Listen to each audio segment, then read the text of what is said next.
Hi, I'm Ryan. Hey, I'm Nate. Hello, I'm Steve. And we're the Dungeon Vets. And today on Movie Talk, we're talking about Willow, the 1988 American high fantasy adventure film, written and produced by George Lucas. And if I can just go ahead and interrupt myself now, it's the best thing George Lucas has ever written. Okay.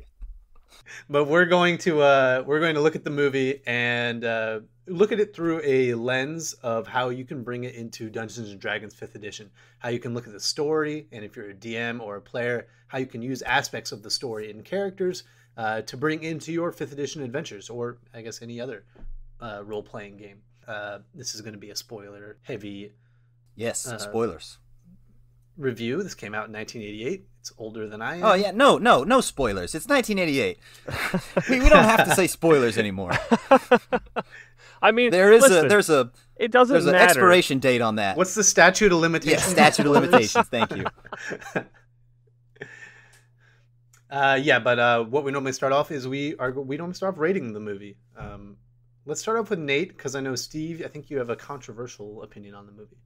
I guess we'll see, depending on what you guys think. Yeah, so True. Willow holds a special place in my heart just because it's one of the first high fantasy type movies that I can remember seeing. Same. I watched it with my parents when I was a kid, and it was really great. As y'all know, perhaps our viewers don't know, my memory is very shit. But I do remember certain specific things, and watching Willow with my parents is one of those memories that I've always held for whatever reason. And so it's kind of I have a very biased opinion of it, but I will say it's not a cinematic masterpiece. It's not the greatest movie out there, even within the genre of high fantasy. However, I do still think it's great. I'm gonna, if we're doing 5 stars, I'm gonna give it a 3.5. Okay. I am going to give it a 3.5 as well. For reference, this is my first time watching the film. I had never even heard of it until you guys brought it up on our one of our meetings. I was like, yeah, okay, a 1988 high fantasy film, let's give it a shot. And I ended up really actually liking it a lot. The 3.5 isn't from any of the story aspects or the cinematic aspects. It just could have been better in a lot of ways, but it was a fun ride the entire way through. Maybe it's just because it's an 80s movie, but I feel like a lot of the acting was just kind of the acting was not great. Not super on point. It's very different from our modern movies. The special effects are what they are. Cutting edge at the time. It was actually a big thing for Willow, was the special effects. Special effects are really good. I did too. Yeah, for the time, I'm definitely able to step back and appreciate what the time level was and the technology they had and stuff, and so that never really takes away from a film. I didn't feel unimmersed at any point because of the special effects. Yeah, me either. Yeah. Incredible how far we've come in just 20 years. Sir, it's been 30 years since the film, 34 years since the film came out. What? Are you telling me the 80s weren't 20 years ago? But yeah, I would say it's about 30 minutes longer than it needed to be. I think the beginning dragged a little bit, but otherwise, I liked it. What about you, Steve? I remember seeing this movie when I was a kid. I don't remember it as well as it seems that Nate remembers. But the thing I remember most, especially, is the beginning with the Nelwyns and the dogs. I remember the dogs wearing the overcoats and the long tails and the rat skull dogs. Things on them. And I remember those being terrifying when I was a kid. Totally. That memory has stuck with me far more than the movie itself. Just being afraid of the big rat dogs. I mean, I remember being very frightened of them as well, to be fair. And in this go-round, I'm an adult, and I've seen a lot of movies, and I'm like, man, those dogs must be so hot under those big coats. Those are such good boys. But there's something to be said about using practical effects. Yes, and that was something I'm going to talk about later. So one of the things I did like about the movie is that it was kind of refreshing in the practical effects and in the use of costumes and makeup and stuff like that. There wasn't really any CGI for a person or any creatures or anything like that. I can't believe they struck a real baby with lightning. But, so, I'm talking about, when it comes to D&D, I want to make this clear. When it comes to D&D, this thing is chock full of great, great stuff and ideas. Totally. I'm talking about the movie and watching the movie and appreciating the movie. I'm going to give it 1.5 out of 5 stars. Whoa! It starts off well. I'll get through this really quickly, I promise, and then you guys can comment on it. Starts off well enough, minus the prologue. Hey, you should care about this baby. Why? Well, because. Okay. But it becomes apparent pretty quickly that the story is propped up by cliches and tropes and ideas from other better Lucas stories. The acting is mostly bad. It really is. I have no idea why Burglecut was in this movie in equal time to Migosh. I didn't like the music, and I felt like they overplayed their major tunes way too often. I will say that this is a product of the 80s. They like loved their swelling music almost all the time. But anyway, in this well enough way that it starts, it's still very Lord of the Rings. Willow finds a baby and is told by Gandalf, the High Alwyn, that he must take the baby out of the Shire, the Nelwyn lands. He even has a little buddy to go along with him, named Migosh. We then have a scene where these hobbits, Nelwyns, are hiding in the brush as black riders stalk their trail, having tracked them from their village. Come on! Keep in mind, this came out before the movie Lord of the Rings. Right, but those scenes in Lord of the Rings are very true to the books. Willow walked so Lord of the Rings could run. Oh, don't you... I kind of had that same thought as well. I was like, is this George Lucas trying to make a Lord of the Rings movie without making a Lord of the Rings movie? So Val Kilmer's pretty good with the poor writing and the general overacting that took place in movies around this time. He is funny, and a lot of the time I did like him, but that was it. He didn't ever give off danger or suave or a commanding presence.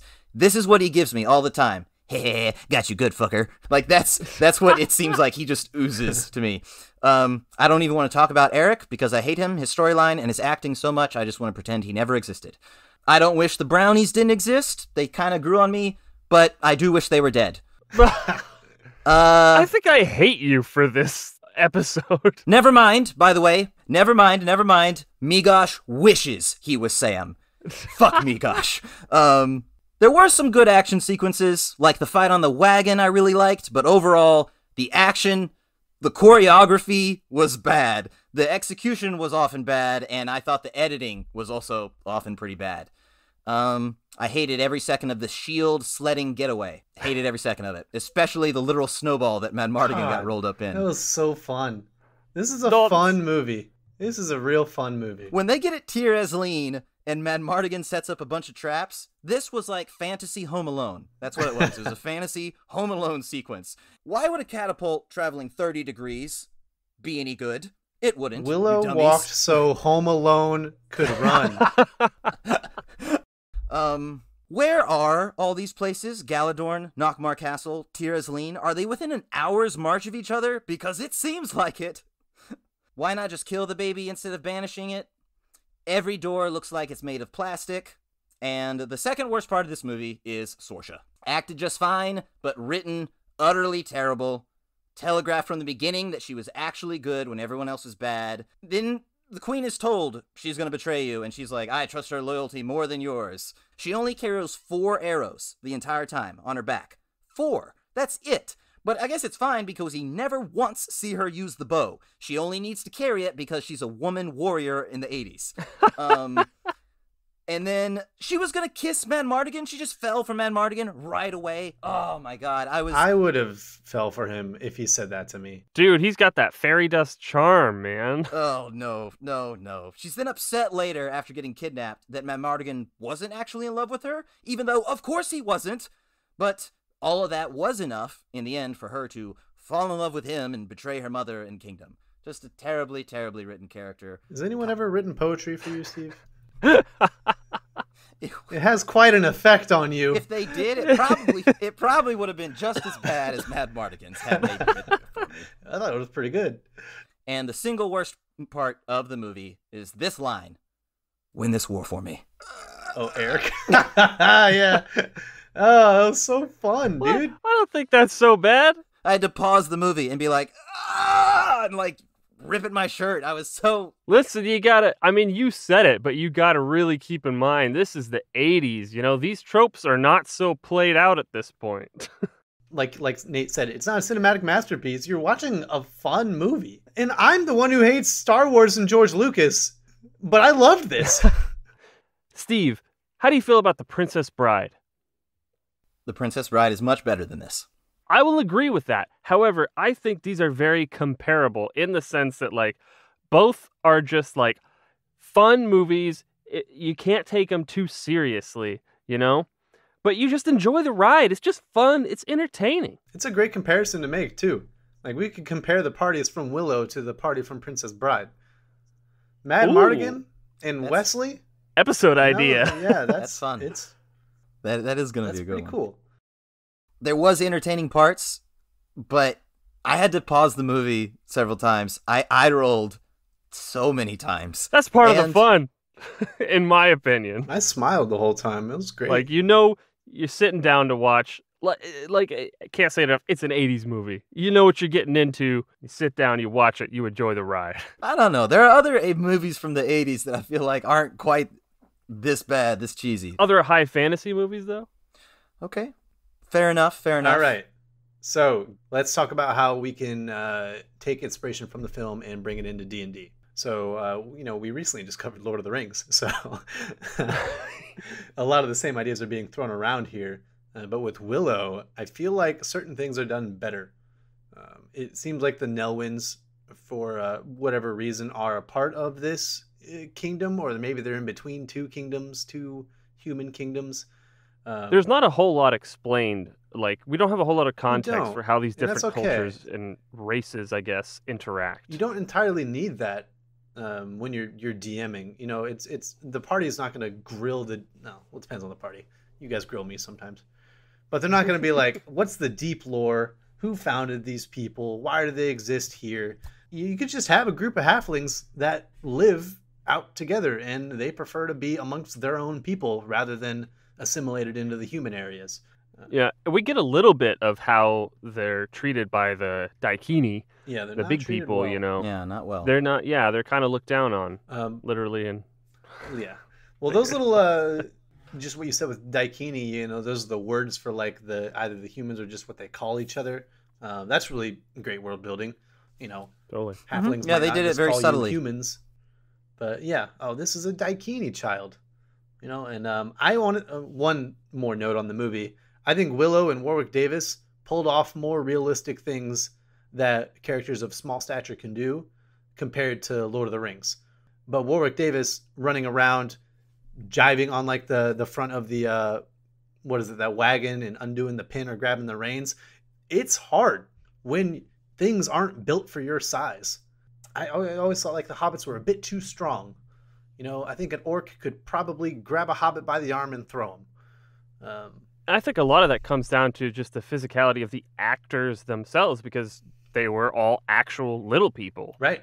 The way they're acting is real. The way they struggled with certain things was real. It was. I thought it was really refreshing because you don't really see that ever.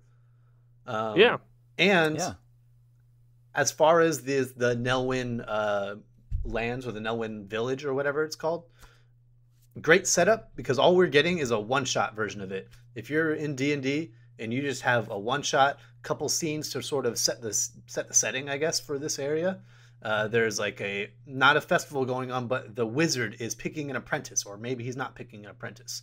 That's an event that your characters in your party can go and see, and you as the DM can narrate. It's simple, and it can either introduce an NPC or introduce the problem that the party is going to have to deal with. In this case, it's taking an Aasimar baby to go and do what Aasimars do and save the world. Yeah, we'll say on another point, I kind of like the idea of because in this case, the MacGuffin is the baby, and that's kind of a cool concept to run with. MacGuffins are normally just some item, and sure, you have to keep it, protect it, It's a cool but in baby, this case, too. it's something. Yeah, it is. I love all the shots of the baby's face. The baby's reactions are just amazing. It adds so one much. of the best actors in the whole film. 100%.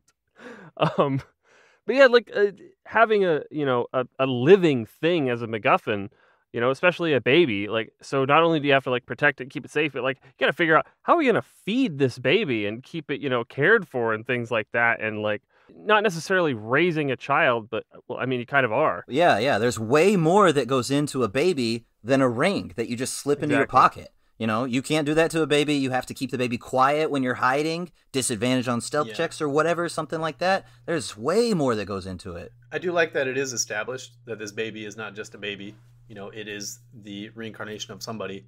And it has the, I guess, cognitive ability to be like, I'm a baby, but, I'm being cool with you because I want you to save me because you're the chosen one to help me. Like, I'm the holy package, but you're the holy delivery man. And that's because the DM is playing the baby, and he knows he wants the party to do. Yeah, the DM is the baby. He wants them to bite the plot hooks, I just imagine, imagine in our old campaigns, one of our old campaigns, Hatch. One of our players played an Azamar character, and he was more or less a type of chosen one who had to deal with a big task that was bequeathed to him. Imagine Hatch, his body dies, and he gets reincarnated and put into this baby, and he has another mission to do, but it is Hatch piloting this baby, and all he has is the abilities of a baby, and he's doing his best. So it's like a druid's wild shape. All of his physical stats get replaced with the baby, but he retains all of his mental stats. Yeah, he's like, I don't know how to talk yet. This body doesn't know how to talk yet, but oh man, I can make happy faces, and I can make unhappy faces, and questioning faces, and inquisitive faces. Yeah, like, I don't know about you. The baby seems unsure. I'll say, especially if you're running kind of like a gritty realism campaign, something like that could fit in there real nicely as like a MacGuffin or something, because you really got to figure out like food, water, all this stuff, and all the things that come with taking care of an infant, Know your players. If you have some moms at your table or some people who just like kids in general, this would be a cool thing to do. Like, give the people who really, really like dogs, give them a dog. I was just going to say, like, Ryan just gave my character a dog a little while back in our campaign. I was ecstatic. So if that's part of the fantasy that you think your players would like, give them a baby. It'll be devastating if the baby dies, but that's what we're here to cry at the D&D table. It's okay. Absolutely. Yes, we are. Also, I don't think I can't say this with 100% certainty, but I don't think we've gone an episode of either movie or book talk without saying, know your table, know your players. Yeah, it's important. I mean, it's an important point to hammer in. Like, it's so important. It is. It's totally important. I'm not disparaging the point, but it's kind of funny. We're always saying. You know what? You're right. Also, know your DM. Speaking of points that come up almost every episode, I have to get this out. I'm just going to get this out of the way early. The most ridiculous thing I've ever fucking seen in a movie, as far as medieval armor goes, is when freaking Mad Mortigan comes out wearing the armor. Yes. He's got a regular plate helmet on, and over it is draped a chainmail coif that covers the plate helmet he's wearing. I was like, what in the absolute fuck is this? That's so the helmet doesn't get scratch marks when it gets pierced by Okay. Well, you've explained it. Thanks. Yeah, it's a Galadornian thing, Nate. It's a what? It's a Galadornish thing. Galadornish. Yeah, that's why you don't get it. Oh, okay. Is that what they're called? That's one of the places in the movie. All right, moving on. They're in this sort of, this halfling village, and they're attacked by the terrifying rat dogs. Rat pig dogs. Rat pig dogs. Immediate first combat for the party. Easily done. You could have four Willows at this point, or however you want to do the party. Yeah, this is the one shot leading up to the campaign for Willow's character. However you want to run that. But you get combat. Something, yeah. It's pretty good. You save, especially when you're like, if we've never really kind of explored this, but if one of your characters has children and their village comes under attack, are you fighting or are you saving your kids? Mm-hmm. That's a good point. Probably fighting. Yeah, in D&D probably, but as the DM, you can punish them for that. If they're on the table, if the kids are on the table, I'm going after the kids. All right, yeah. Know your players. Know your players, though. Don't kill children unless If- everyone's cool with that. You shouldn't have made them if you weren't ready for me to take them away. We want to cry at our table. Session 0. Tears. Your whole family's dead. You weren't edgy enough for me yet, but now you are. Now you're a D&D character. But yeah, they're tasked with taking the baby. Escort mission. The baby is the MacGuffin, and they put together a little party of Willow, his rival, and a couple of warriors, and Migosh, his little buddy, and they set out to find somebody. And they say give it to the first Daikini literally you just see. the first one you see, just like, all right, not our problem anymore. Thanks, bye. Yeah. And they'll be heroes for that. Yeah, and the first one they see is good old Val Kilmer. Oh man, I smiled ear to ear when I saw Val Kilmer. I was like, no way, Val Kilmer's in this? Because I didn't know. I gotta say, I did too, because I was like, what? It's so happy to see young 80s prime Val Kilmer, you know? Absolutely. I do want to say, the halflings respecting their wizard. The wizard is their leader. I think that's just a cool note for world building. You know, they do what the wizard says. Oh, I love the part where he's like, let me consult the bones. And then he goes and whispers, well, like, the bones don't tell me anything. Tell me, like, how we actually going to handle this. And then I'll use the bones as a way to, like, yeah, that's great. explain things. Totally great. That And was then everyone like, says, praise the bones! yeah, praise the bones. Yeah, that's your shitty divination wizard build. Like, Also, a super cool way to get the party involved in, like, the politics of a small town like this. If they come and the wizard is kind of like the sorcerer is putting on a little show. yeah, you know, magic is real, but not that kind of magic. He throws an apple up, and he says, follow the bird. And the bird is like, the bird's headed back to the village. Ignore the bird. Follow the river. Forget the bird. Oh, that was great. That was great. I love that. What I love about this movie is all of the silliness that's in there. It's again, there's a lot of comparisons to draw with Lord of the Rings here, where it's like they have a serious mission and there's like serious stuff happening, but there's a lot of like silliness thrown in just for fun, which is very D&D as well. I guess to encapsulate my main issue with the movie is I tend to not want my fantasy to be silly, I guess. I like the darkness. I like the like it's just a personal preference. I love a little bit of silliness thrown in. That's why this is so good for D&D, because silliness in D&D is just it's pretty much baked a in. given. Like, I was just gonna Yes. say, like, our table, like, we have a lot of like very serious moments, emotional moments, all this stuff. We have a lot of silliness. I think True. probably, if I had to guess, most tables have a lot of silliness in there because It's D&D. You're hanging out with your friends. yeah, it's gonna happen and it's fun. You should embrace that, I feel. And so Burgleclet says, I trust him completely. Let's give the baby to the man in the cage. Oh, I loved that whole exchange. And he's like, screw you, Burglecut. And I, don't listen to him, Burglecut. Mad Mardigan was very funny throughout the whole movie. I did chuckle at him many times. Oh, man. You can tell just, Val Kilmer had fun being Mad Mardigan. Oh, I think so. I wrote that down. You can tell Val Kilmer had fun playing this character. Yeah. Who wouldn't? Yes, that was in my notes. But let's say Mad Mardigan is a player character. Very cool entrance into the story. That's exactly what I was just gonna say. I might steal that for the future. Like maybe my PC or one of your guys' PCs introduced like that. Super neat. And I like how they're like, we made it to the crossroads. And then immediate gibbets with bones underneath. And they're like, why are we happy about this? Now it's like not only do you have a character you're kind of not necessarily forced to interact with, I guess you could just move along.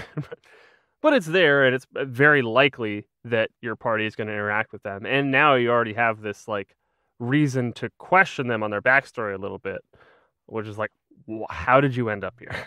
But yeah, so they recruit Mad Mardigan and all the NPCs leave. Yep. So you have maybe if this were an actual campaign, you have Migosh, you have Willow, Mad Mardigan, and whomever else. Until the next players show up, and they're playing the new fairies that have been introduced into D&D 5th edition, which is a race you can play now. My favorite characters in the whole film.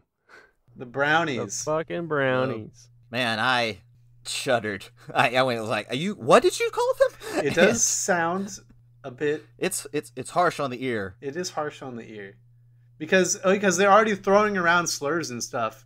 They throw around peck a million times derogatorily at the little people. Then immediately it's brownies, and you're like, yeah. And I was gonna think that if you're gonna take inspiration from, we'll just call them the fairies.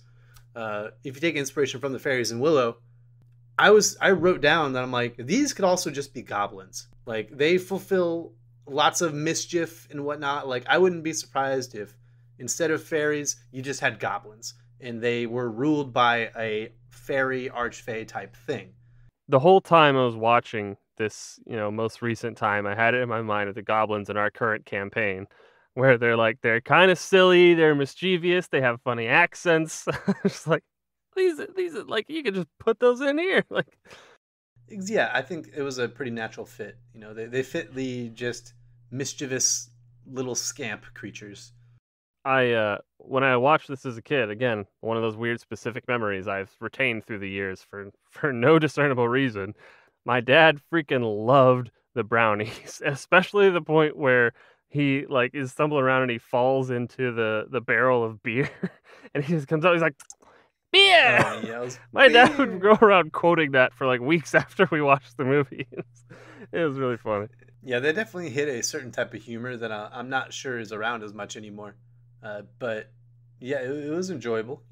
Again, when you're watching an 80s or even a 90s media, there's just certain tropes and stuff that you see there that you don't see now.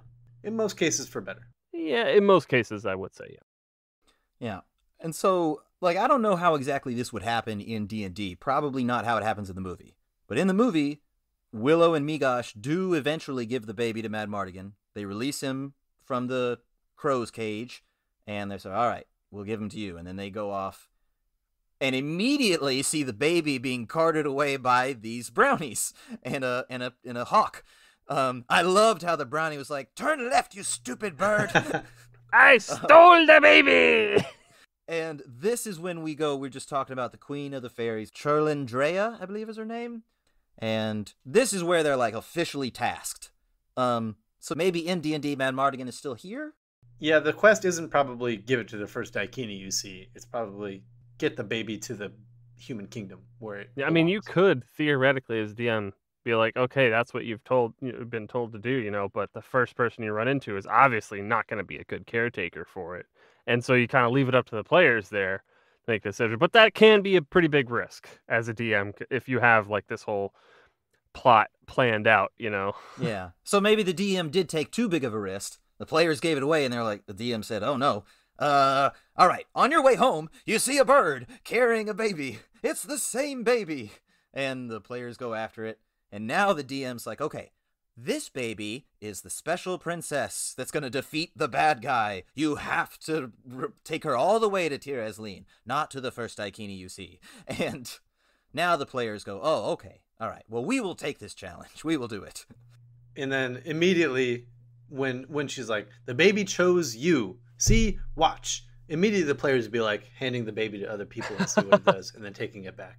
Hand it to someone else, and then take it back. Is this really the way it works? That's exactly why that the baby, they try to give it away and it immediately just comes straight back to them. That's my most D&D moment for the movie right there. It's because this is the MacGuffin. The DM's like, no. I've been writing this out for weeks. Oh, I guess we'll head back to the village. Nope. Get the MacGuffin back in your grasp, and now Willow, the next scene is Willow doing what we talked about. He's got to take care of this baby. He goes into an inn looking for milk. This was a ridiculous scene, by the way. It was funny. It was like, imagine you Mad Mardigan is a funny player. And then all right, what do they see you doing when they come back into the room that you're in? Yes. Good. The good player stuff. describes that he is pretending to be a woman. That's not unheard of as far as D&D role play goes. So it was out there. A fight ensues. Meet Lug. Yeah, with Lug. What is he? He's like, and meet Lug, and we're introduced to the bad guy who's going to be harassing the party. Yep, Yeah. the sort of the lieutenant of the big bad evil person who's kind of the main antagonist. Sorsha. I just want to talk about the. I don't care. It was the 80s. Lug comes in furious that his wife is potentially with a man, and then it's, oh no, it's just my cousin. And he turns into this leering, slobbering, disgusting, like, Lecherous sex man, offender. yeah. And he's just like, wanna breed? And yeah, then that- moments later, it is revealed that it was in fact a man, and he just flies into a rage. He starts beating the crap out of a Nockmar soldier on the ground because he just has to smack. Yeah, that was very 80s. He's not a particularly complex character. No. And that line specifically, just wanna breed? Just like, oh god. Yeah. This isn't even bad for the, like, 80s. This bad. is just, like, this is Just bad. just bad. But like I said earlier, I really like this fight scene on the wagon with them and the horses and them trying to flee from the inn, and the Nockmar soldiers are chasing them down. I think that was pretty entertaining. I really liked the realism in it. Like, we got several shots from behind of them just flying down this road, and there's one shot in particular of Val Kilmer swinging this board like with gusto to try and keep the bad guy away. And I was like, man, that just looks really cool and real, as opposed to like green screens flying by or something, you know? Yeah, there's something to be said, and I mentioned before, about these old school movie effects, you know, and Lord of the Rings also, to bring that up again, looked really good because of all the practical effects they did. Whereas these days, it's just much easier, much cheaper to use CGI, green screen stuff. One thing I really wish modern movies did more is when in Willow, they showed the fight scenes and the parts that Val Kilmer and the others probably rehearsed a dozen times, and it showed it, and the camera's not going up and down, left and right, and it's not cutting. And the shaky cam thing. The shaky, oh man, The I shaky couldn't stand cam it. really took off, I think, in like the 2000s or something. Let me see the work. Let me see the work they put in. You know. But that's a very cool fight scene with the constant movement, and Willow, like Ryan brought up earlier, needing to crawl down and grab the reins and everything. That's an animal handling check. That's a dexterity check, or like a balance situation, acrobatics maybe. Could be a lot. And at this whole time, there's a fight happening in the back. Maybe this is a bigger cart in D&D where you can fit a few more people fighting in the back. And you know, I feel like that brings up kind of an interesting point that I don't think we've really touched on yet, is for you as a DM, you have a player character doing something where you could ostensibly call for several different skill checks. How do you determine which one you'd like to use? If this is an obstacle I've prepared for and not one that I've had to improv, I will go ahead of time and make sure that it has something to do with what the players are good at, or what a particular player is good at, because it's fun to be good at certain things. So if you have someone who's very good at acrobatics and they can stand on this wobbling cart while it's going as they reach down, call for an acrobatics check. If they're really good with animals, like maybe they're a farmer or a rancher and they're great with horses, make it an animal handling check. That's exactly what I was going to say. I would base it on the player that's doing it and their proficiencies. And what Ryan just said, I think, is a really good idea, is you take it completely out of your hands and you ask them, how do you keep yourself steady? And if they say something along the lines of an athletics check, then that's what you call for, or a dexterity check if that's what they describe, or what have you. It's like it's like in persuasion checks. It's like, what do you say? This is going to affect the DC. I'm allowing you to roll here, but what you say is going to make the DC higher or lower.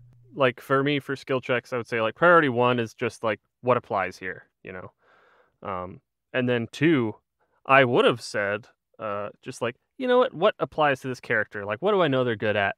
Because I like to, let people who are good at things be good at things. That's like one of the most fun parts of D&D. But I really like the point you made, Steve, of ask the player.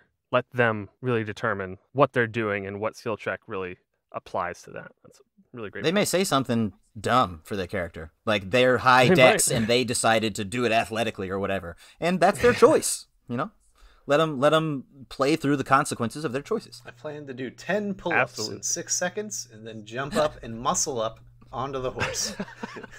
It's just like, oh, there are stairs, man. Nah, I'm gonna do the pull-ups. So they're given this side quest that they're told that this sorceress Razel is going to be able to help them and the baby do their thing.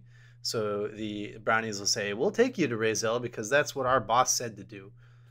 Sorry, that's goblin speak, because that's what our boss said to do. Take you to the sorceress. Yeah, all right, come on, let's go see the old fairy princess or sorceress, whoever the fuck she is. At our tables, goblins always have New York accents.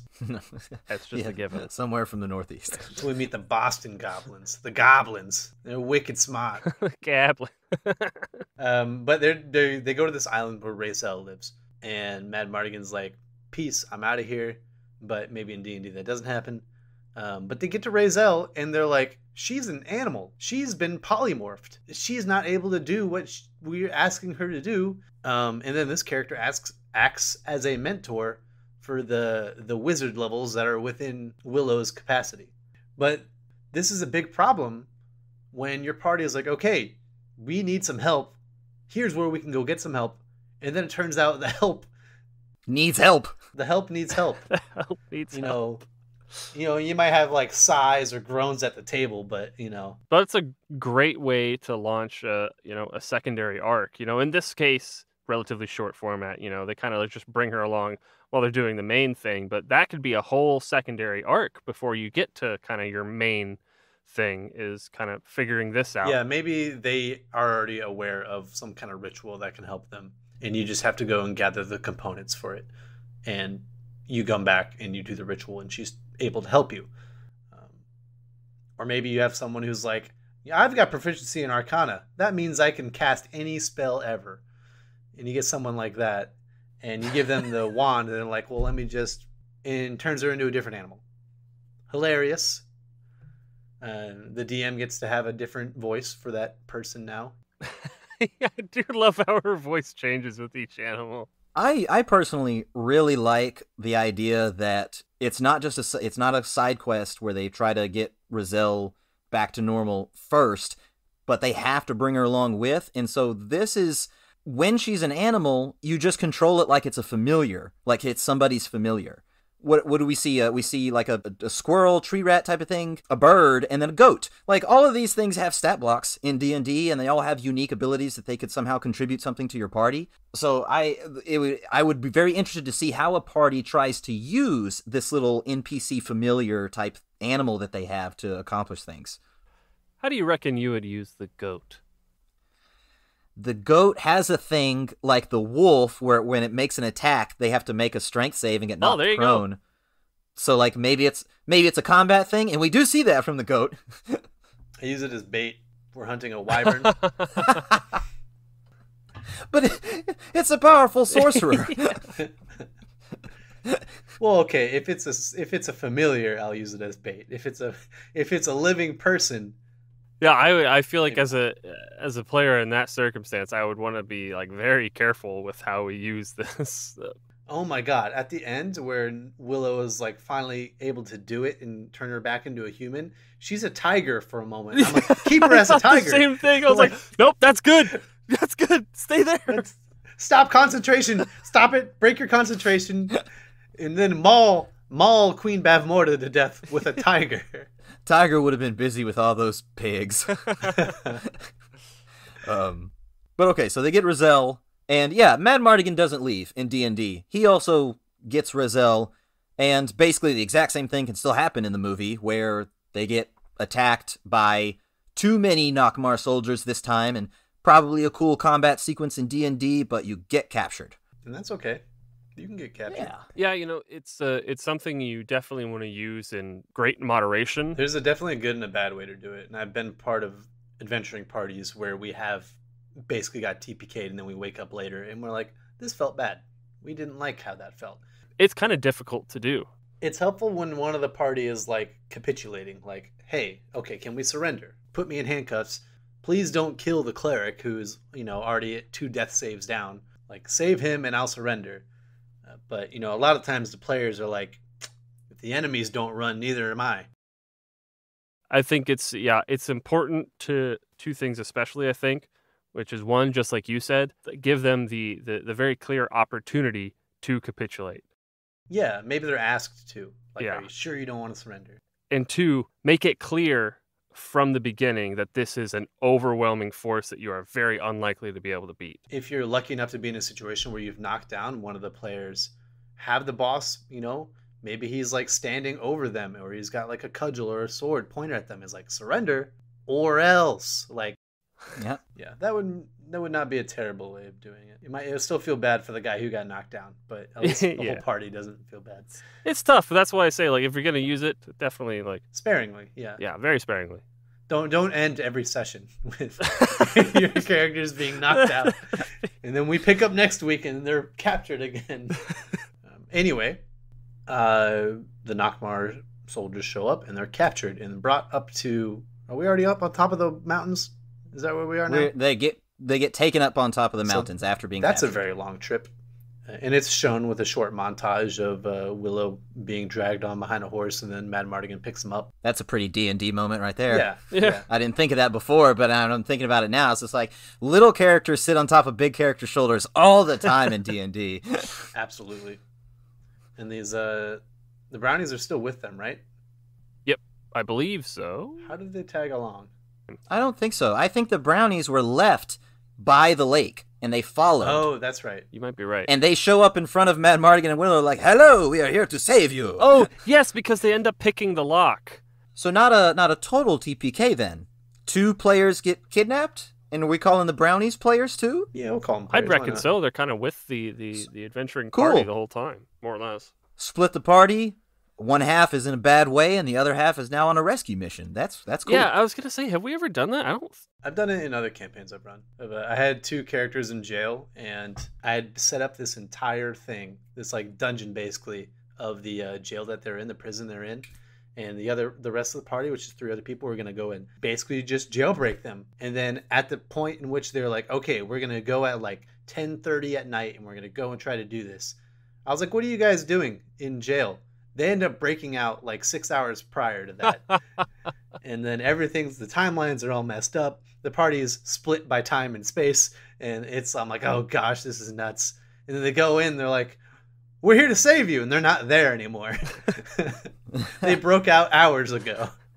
I was gonna say you'd have to figure out a way to make sure the things are still like active and fun for the people who have been captured and are waiting. But I mean, that's one way to do it. They just get out themselves. Oh, it was early on in my DMing career, and it was a very fun clusterfuck. But so probably let your rescuers get there first before you give any agency to the prisoners, lest they upend everything. But then, like Ryan just said, it might be totally fun. It got out of control. Either way, I think you'd have to have something for those captured characters to do to keep playing the game. If this is as short as like maybe not a one shot, this is far too long for a one shot. But if this is just a quick thing and you don't want to spend 45 minutes just on the 2 fairy characters, maybe you just have them do a stealth check to see if they're able to get into the tent. Maybe a stealth check to follow, survival to follow, and then stealth to get in. Then they're like, we're here to save you. That's fine too. It doesn't have to be, you don't have to flesh out every step of the way. Like sneaking through the camp. There are 16 guards walking around. One's got a camp over there. 3 of them are sleeping. Yeah, the alternative would be to just make it quick. You don't necessarily have to think of all the stuff they can do. Just get them out of there quick so they can play the game. I would probably let the fairies pick the lock. If Mad Mardigan would have just let them, he wouldn't have got doused with love dust. Yep. And yeah, it was he becomes enthralled with the first woman he sees. And it was just very happens to be Sorsha. I was enthralled with Sorsha from the beginning. I was enthralled with Sorsha from the beginning, and I was more enthralled with Val Kilmer after he spouted out that lovely poetry to her. I was like, wow, this is this real? Like, is this his real adoration for her? And then I liked how this is totally unrealistic and obviously stupid for many, many reasons. I'm being facetious here. But when Kale comes in and the fight in the tent ensues, he like takes his sword and breaks the stanchion of the tent, collapsing it so that everyone can escape. But then he takes that moment to kiss her anyway, and then he leaves. Like, Just a quick smooch. yeah. I was like, that's very 80s. It's funny. Yeah. It's And the fight scene right after that, where it's like, oh, you are great. That was some very 80s action. He was basically just poking people with his sword. we get more of the basically you hit people with swords, you know. Yeah, it's a sharp baseball bat. Yeah. It's not even sharp, I don't think. It's just, you whack them in the tummy and boom, they're dead.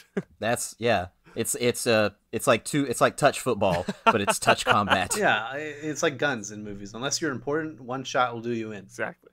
No, that's really all it takes is some pretty words and a handsome man just to abandon all of your principles before and stop trying to kill them and just fall madly in love.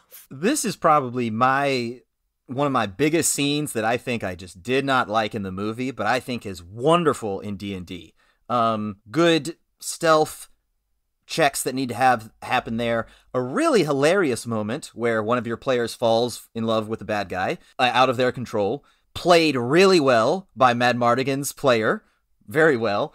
And then a cool combat scene, and then a really cool escape skill check sequence in the sledding. Oh, yeah. I love the moment when he's like, Willow, go sit on that shield. And then he does it. He sits in it, but he's there for like, it's not a long time, but it's enough that it's just like, he's just sitting in there. Combat, in it the is a middle long of time. combat, just sitting on a shield. Just like, okay. I liked the instant obedience. He was like, you got it. Yeah. Runs over there Doesn't question with the baby. Now what? Okay, I'm on the shield. I like that Madmartigan is this master swordsman, but he refuses to hold on to any swords. The second he's done with it, he throws it away and then has to go get another one later through some other means. So he jumps on the shield, paddles them down the hill, I guess. Like I said, I didn't like it in the movie, but I think you could set it up well enough in D&D to where it's a little bit more believable. It's rule of cool all the way. If one of the players is like, is there a shield on the ground? Say yes. Say yes. Is it a big tower shield for both of us? Okay, good. Because when he said go sit on that shield over there and they started sliding, I was like, this looks like a door. You know, there's a tip for the players out there though. Like if you have something in mind to do, you got to phrase it right. Totally. You know, it's a little bit of DM manipulation almost, but in a fun way. You could ask like, hey, is there like a shield on the ground or something? You don't say, what kind of shield is it? You say like, hey, is it like a tower shield maybe? But you could also just say, DM, I want to slide down the hill on a shield. Yeah, you I could make do a that, perception definitely. check, or may I make a perception check to look for a shield? And as a DM, you can be like, yeah, you find 2 bucklers you can put on either foot. That's what you do. Oh, no. You ain't sledding, you're skiing. Oh, then it turns into that Simpsons episode where he's got skis and he loses his poles and his legs get spread out. And he hits like rocks and trees and all that stuff. Lots of bludgeoning damage. A pretty Simpsons moment at the end where Madmartigan gets rolled up in an enormously big snowball. And it looks like a marshmallow. It's clearly not even a ball. It's Yeah. the effects that they had. They could have done much better, but they're like, do we need to? It's one of those ice cubes that's cylindrical like that you get in bags. Yeah, exactly. Oh yeah, I didn't mention before we talked about the special effects and stuff like that, which this was like very cutting edge. I read that George Lucas had the idea for this in like 72 or something like that, or 76, something like that. He had the idea for a while, but he was kind of sitting on it for a long time, waiting for special effects to catch up to like his vision and stuff. Apparently 1988 special effects were just the right thing. I enjoyed it. They effectively made the effects, I guess. How you and your party run rests is important to consider here, because they don't rest at all. Mm-mm. They do not. Yeah, there's no downtime. The movie doesn't spend any time on explaining rest or travel, really. It's just kind of whoosh, we're there. And so they get a long rest probably after they run away with Sorsha. Because that's what happens next, is the Nagmar soldiers follow them because horses can travel faster than a sled. Or at least they can catch up to it once it stops, I guess. So they catch up. And then they're hiding. Oh, look, awful commander guy is back, and his army sucks. Oh, Eric? Eric. Although, one of the funniest moments in the whole movie, to me, was Mad Mardigan is holding Sorsha, he's got a knife to her throat, and he's like, I serve the Nelwyn, Eric. You want to come with us? He this just like grin breaks out over his face, and it was so. This is the moment where I was just like, it really looks like Val Kilmer's having a good time. Make a persuasion check. Yeah, fail. Eric's like, no, I'm not going with you. Oh well. Why would I do that? So eventually, this is right around where Sorsha comes around to joining the party as a NPC, maybe a new player at the table. Who knows? Definitely a new player at the table, because Sorsha had zero agency before. She was just a DM sent hound. A DM who was flirting with one of the party members. Yeah, that's true. The DM wants to have fun too. Yeah, sometimes the DM likes to be seduced. I've seduced Ryan many times. Oh, if we could just talk about the seduction angles of our campaign, that's an episode. and yeah, so they reach Tyr Asleen. And it's time for not the climax, but a random combat encounter in this abandoned fortress that has been taken over by weird trolls. Yeah, man. I remember being very frightened of the trolls as well when I watched this as a kid. I don't like the way they're depicted. Yeah, I'm all the way on all of the special practical effects for this movie, but I just don't like the gorilla suit trolls, personally. They were scary. But Mad Mardigan's character finds a secret item in this abandoned fortress, a magical item, magical set of armor. It's not magical in the story, but it seems to have an effect on his personality and his confidence. But it does seem that he takes the commander role the second he puts it on. He tells Willow to go do a bunch of stuff, which, does he even get up to the catapult? Yeah, he says load that catapult. Yeah, and he does it. And then he closes these doors and starts Home Aloneing the, again, Willow walked so Home Alone could run. And oh, damn it, that got me. How do you guys set up the obstacles for this fortress as a little smallish army? Yeah, see, I feel like that could be so cool. Like, we've talked a little bit about, like, how are we going to prepare for a siege, but that was in, like, a whole populated town. I think we were talking about Minas Tirith. This is, like, just an abandoned fortress. That could be really cool. Like, okay, so this, big force is coming. It's more than you could just handle, like, on the field in straight combat, but now you found this abandoned fortress. You can kind of search around, explore it, and find out what sort of stuff you have to use against this. So against the coming force. That could be pretty fun. I was really impressed with how fast the Nokdar soldiers knocked down that. Oh yeah, it was so very. fast. The same thing. I was like, God dang, dude. That is a disciplined and trained army right there. They moved. It was at that point I was like, what is it like under Queen Badmorda's rule? Like, is she a good? Because it seems like they know what they're doing. Yeah, but that guy was wearing a skull for a helmet, so he's bad. Oh yeah, that's true. And so is Queen Bavmorda. Yeah.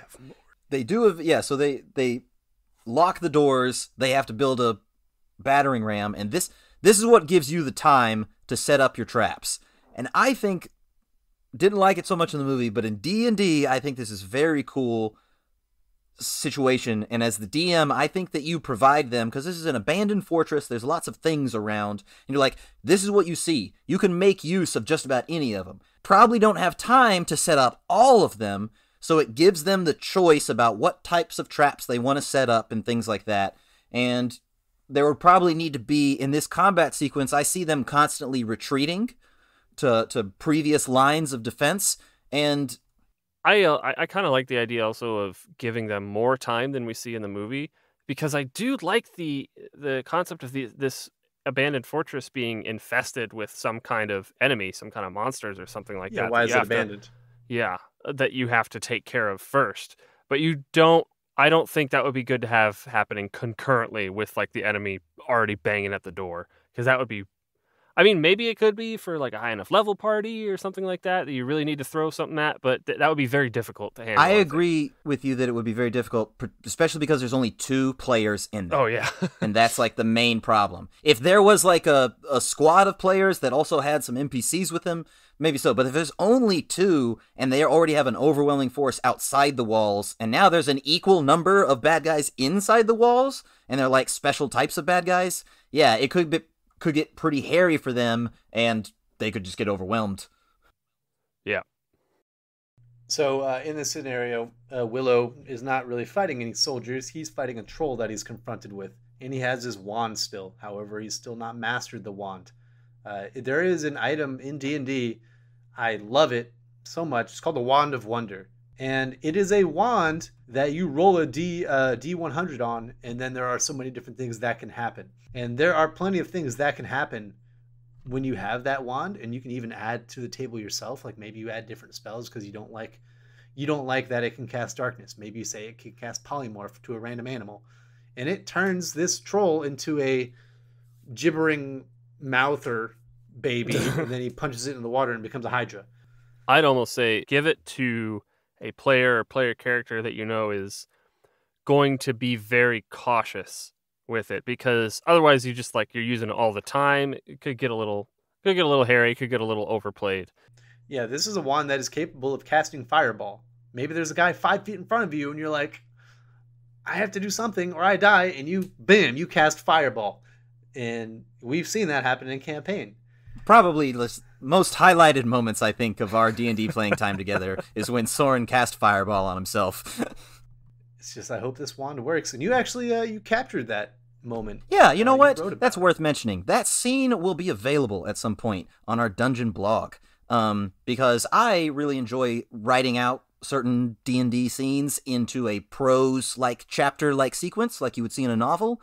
And because I myself am a writer, Way of Renegades coming soon. And I was gonna plug it if you didn't. Okay, good, thank you.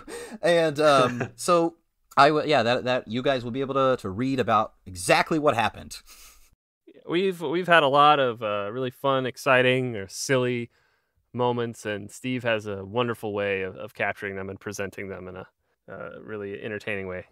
So yeah, he has this wand. He casts it at the troll, polymorphs it, and now we have this hydra that is attacking Noctar soldiers as well as a hydra that can also breathe fire. That evens the odds a little bit. That's a fire-breathing big thing to give to a hydra is fire breath. Yeah, considering fire is one of the things that is normally what you want to wield against a hydra in D&D. Yeah, it's not a perfect translation, but it's a 2-headed dragon. That's what a hydra is, basically.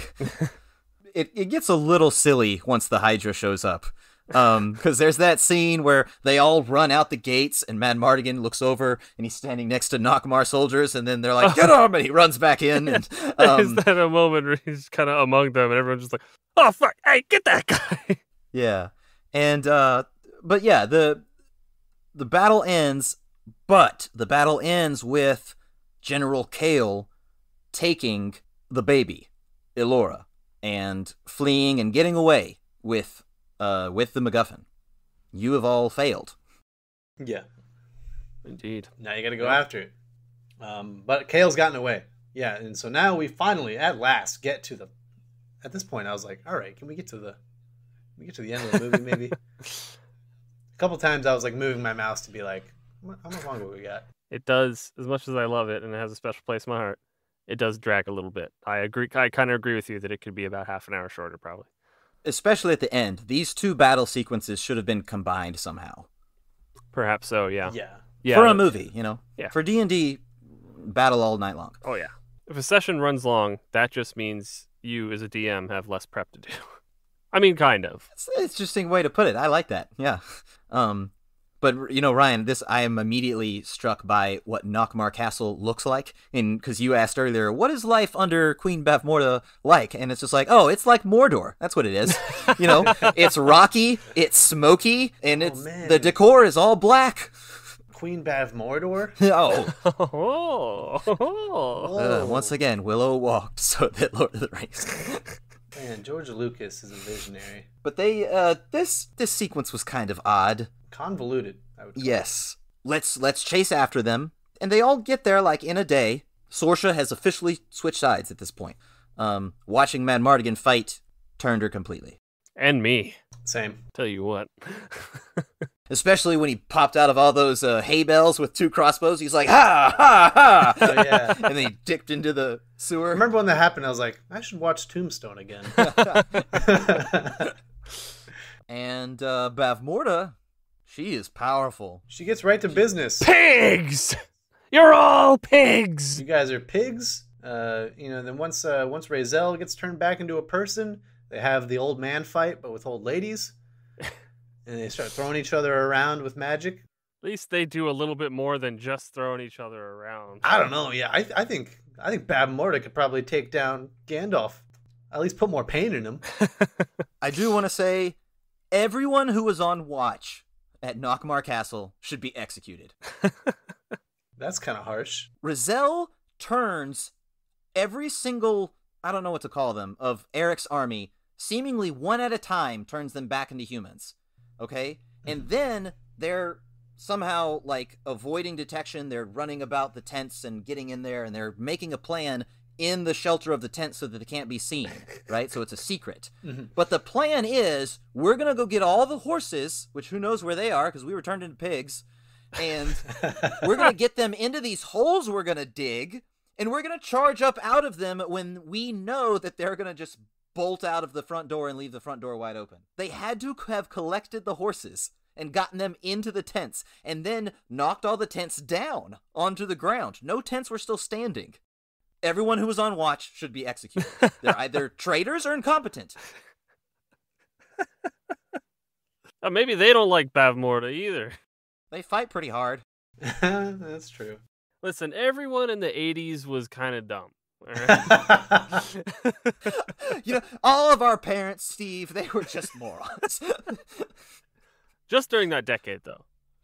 Yeah, it was the decade of cocaine, right? It was the lead from the gas in the air. Paints, yeah. And that's how we got grunge.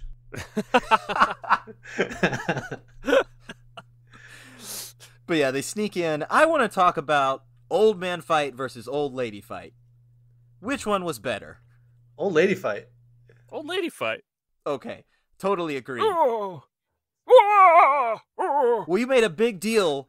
You're right. We made a big deal about, but there's a moment where Razel, the camera focuses on her, and she goes, ay, ay, ay, ay, ay, ay, ay. There's a few of those moments actually in the whole movie, along with I heard at least 2 Wilhelm screams as well. Oh yes, they were. I heard like 3 or 4. And the old lady fight, they were soaking wet. So, like, that takes away from your ability to face act, when rain is coming down on you. But I do think it was better. I will say it was better, because I think that they had better beats in it, like when they both started to fight over the wand. Like, that was a good moment. And they're shooting things. And then that creates a fight scene for Willow. He gets to fight a animated object. Yeah, which, that's probably the worst special effect. But at the time, it was groundbreaking. Yeah, Willow gets to fight the awakened furniture, which is a great enemy whenever you're fighting a wizard of some sort and you need some more minions. Totally. Just wake up the furniture, start throwing them at the party. But yeah, Bavmorda and Razel were shooting to kill the whole time. Oh yeah, there wasn't no just tossing people around or stuff or sending them to the top of tower. This was to the death. Meanwhile, we have Azamar, adult Azamar Angel, inside baby. He's been kidnapped by a Kale, thrown up on an altar, thunder and lightning showering upon them, and they're just like, this is fine. There's nothing I can do. I'm a baby. I think coolest moment in the movie. Old lady fight is happening. Razel and Bavmorda are fighting over the wand, and Razel just balls up her fist and punches her in the face 3 times. Yes! Yeah! Gets her. I love that. I love it when folks that are like normally like magic users or something like that, or in whatever situation, just resort to the good old-fashioned punch in the face. It was really good. But sadly, it was pretty undercut for me a few moments later when Bavmorda fake chokes out Razel until she's unconscious and then just leaves her there. She's no longer shooting to kill. She spends about 5 seconds with her hands around her throat and is like, all right. With her hands on her collarbone. That's where they are. They're on her collarbone, and she goes unconscious, and then she's like, all right, I'll deal with you later. It wasn't strangulation. It was like the Vulcan death grip pinch thing. That's what it was. The Steven Seagal School of Combat. Yeah, exactly. Anyway. So this leads us to our big role of the campaign, which is a sleight of hand check. Oh yeah, Willow uses his amateurish illusion magic to fool Bavmorda.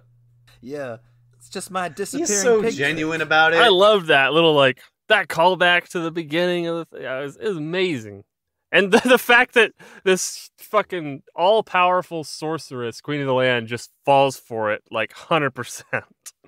Well, he was also like, I'm a powerful sorcerer. Make a deception check.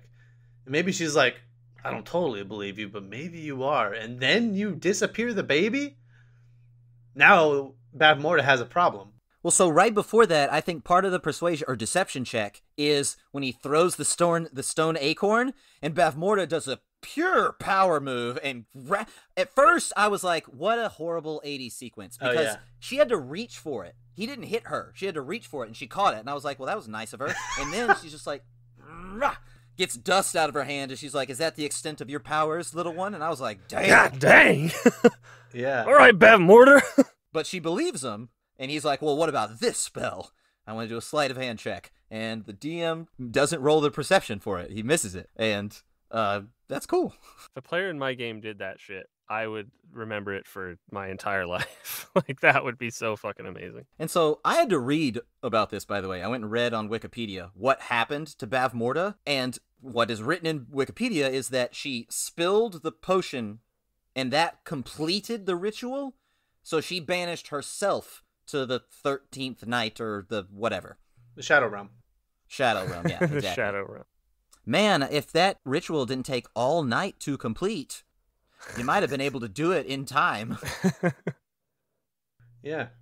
If I were Bavmorda, I'd be like, okay, I didn't get the baby, but I probably have 20 years or something until this kid tries to grow up and kill me.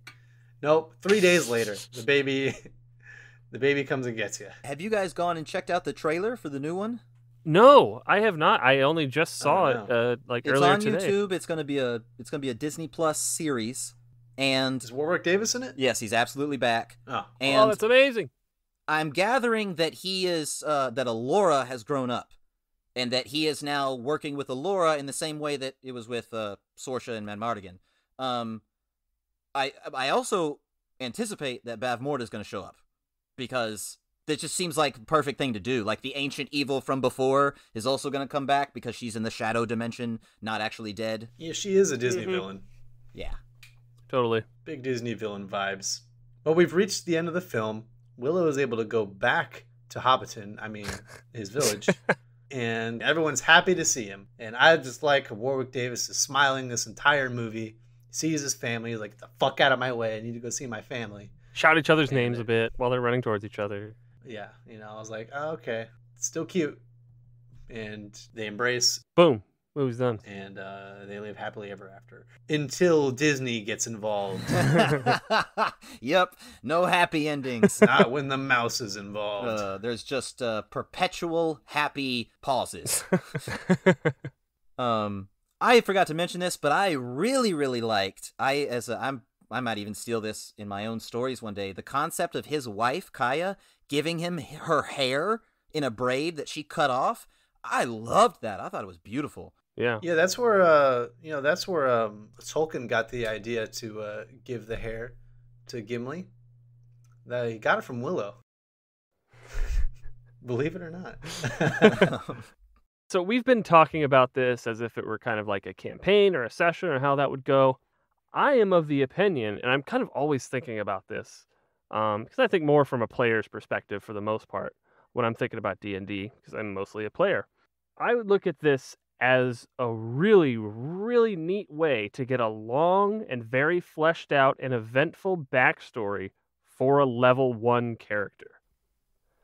In Willow being the character. Okay, yeah. So, because Willow, the whole time, he's not super active. He's not doing super powerful things. He does have his moments And that can be kind of him coming into maybe his sorceress origin or his, wizardly studies or whatever it is. He's just starting to get his powers. And so I think if you are really into the idea of having a character that has a lot of experience, that has done a lot of things, seen a lot of things in life, but you're starting out at level 1, so you can't really like make him powerful and stuff like that. This is a perfect way to do that, I think. Yeah. Mm-hmm. And he gets the spell book at the very end, which is the very basis for the wizard class. Yes. So, you know what? That settles it for me. I think he's a wizard. And he gets the spell book, which then he starts... I really like that idea, Nate. I think it's a great idea. All right. What classes do we think these people are? We've talked about Willow. He could be a sorcerer or a wizard, whatever the player wants to run. I think Madmartigan is a fighter. I think Sorsha is a ranger. I think Eric is useless. And I think the fairies are bards. Bards. Yeah, I was going to say, one of them's a rogue, one of them's a bard. Perfect. Yeah, something like that. That would be a fun, buddy cop duo. We do know, though, the bard-rogue dynamic does work very well. Madmartigan is a fighter, yes, but he's got the personality of a bard. He's just a goofball. When I was thinking about him, and I was like, he's a fighter, and I was like, he's depicted as a great fighter, the greatest swordsman in the world. Okay, that's probably Battlemaster then, right? And then I was thinking about it, and I was like, I think it would be hard for me to play him as a Battlemaster.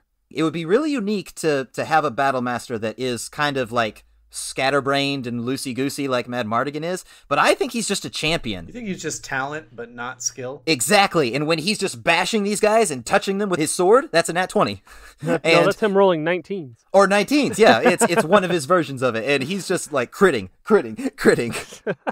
I like that, Yeah, I can see that. I think he's a dude who he's like, okay, I'm going to play the best class combo in D&D, I'm going to play a human fighter.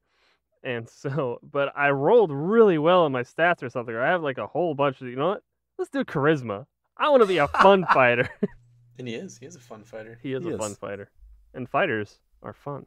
I think if Rizal is a character, if you try to make her into a character, I think it'd be cool if she was like a druid trapped in her wild shape form, and that's how she's cursed. So she can't cast spells, but she can still do certain things. Yeah, I like that idea. But that was just I think she's clearly depicted as an NPC. It was just... Yeah. But... What about this? Which character from the story would you most like to play? I think I need to say besides Madmartigan. Yeah. One of the fairies. I was going to say one of the brownies too. But... Either in fairy or goblin form. Actually, you know what? If we're rolling with my little idea of this has all just been a backstory for a level 1 wizard, I'm gonna play Willow, dude. Yeah, that's pretty cool. He's too idealistic for me. He's not gonna be any fun in a party. He's gonna be a stick in the mud, a willow branch in the mud. Hey, nice.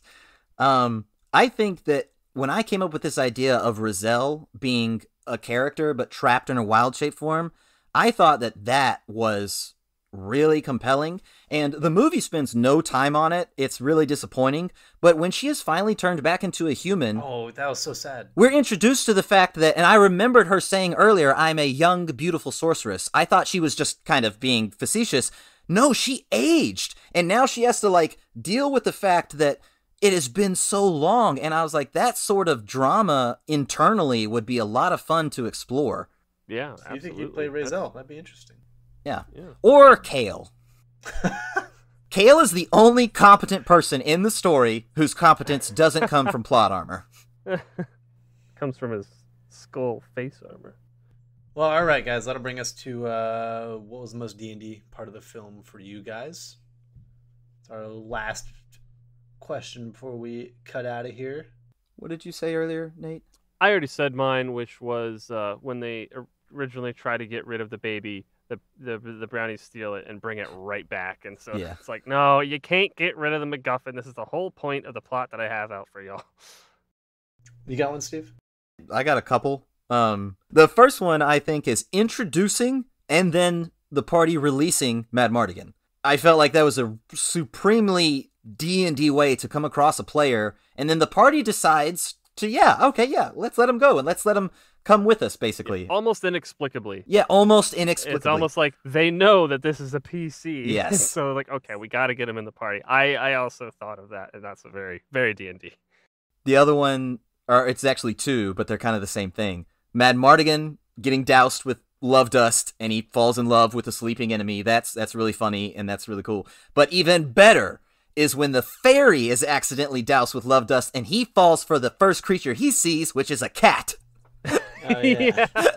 And so you have the player just like professing this undying devotion to this creature that's bigger than him, and maybe that's a combat scene, I don't know, but there's so many different directions you could go. It was very funny. I think you have the cat hiss like it did, and then let the player take it from there. It's like, you could keep going, but it might not end up well. I guess I would have to go with that somehow, some way, players really like to bring certain enemies over to their side. So the fact that they were able to get Sorsha over, even though they weren't trying to, it was more Sorsha trying to, or realizing this is a way out of her hatred for her mother, I guess. But they brought a formerly hostile NPC into the fold, which I always try to do. I think that the movie supports this too by the first time you ever see Sorsha, you're like, oh, she's far more attractive and nice looking than anyone else on the good guy side, or the bad guy side. Oh, that is a classic trope. Yeah, and so it's something about the party identifying right away as this person was kind of kind to them or something, maybe. They might be able to help us. If we roll a high enough persuasion check, we might be able to get the DM to shift him over to our side or something. Even before he gets dosed with the love dust, like as soon as she takes her helmet off in the tavern scene, he's like, "You're beautiful." Did you know they got married, Val Kilmer and Joanna Wally? God dang. Was it because of the movie? They got married in '88. They must have met on the movie set. They must have. That's my headcanon. And then they got divorced when I was 4 years old. You were the reason. That must have been. Your 40th birthday. It was your fault, Ryan. And I'll watch Willow when it comes out. I was very happy with this movie. I am also going to watch it when it comes out. Are you? Just because I like to know the completion of all the stories. And I assume this one's going to be a lot better. Well, you shouldn't, because it's on Disney Plus. Yeah, I was gonna say that's a big assumption, buddy. I don't know if I would go that far. The better than the 1988 movie, I absolutely believe it. All right, we'll see. It's been. I didn't expect us to talk this long about Willow of all movies, to be honest. But just so bad. Even if fuck you. Even if it's not the greatest movie in the world, it definitely gave us a lot of good talking points as it relates to D&D. Yeah, you can definitely bring a lot of this movie into your own campaign, whether you're a player or DM. And I'm evidence that you don't have to like it to be able to take plenty of stuff away from it for D&D too. Well, if you like what we do, come back for more. We do more of this content every week, and check out our blog on dungeonvets.com. Thanks so much for listening, y'all. See you next time. Bye. Pigs! You're all pigs!